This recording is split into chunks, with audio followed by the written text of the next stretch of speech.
तर मित्रांनो, स्वागत आहे तुमचं आमच्या आजच्या न्यू ब्लॉगमध्ये। तर मित्रांनो, बघू शकता तुम्ही इकडं आपला वाडा विडा आहे। मिंड्या बसिलता शिवणीवरून वाडा उठून आला आता खाली। तर ते तिकडं आपला ट्रॅक्टर बिक्टर ते आता वावर काय का होणार आहे, तर मालक जाईल तर वावर बघाया। ते माणसं उभी ते इकडे दोन।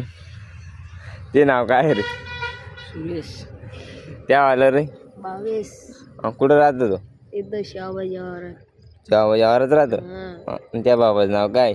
इंडिया ते आईचं विदू आणि ते डोळ मोठांना का बदल देवानी तसं देईल तर आणि दात रे। दात देवानी देईल तर मित्रांनो, आणि देवाने देईल तर म्हणतो याचं दात आणि डोळं, आणि आपलं दात कुणी देईल तर काय माहित नाही, तर आपल्याला त्याला माहित। तर मित्रांनो, बघू शकता तुम्ही इकडं वाडा बिडा आहे। तर मक्कीच्या आवारात वाडा टाकेली पडकामध्ये। तर मित्रांनो, भेटू मोरच्या ब्लॉगमध्ये। आजच्या ब्लॉगमध्ये इतकं सांगणार आहे।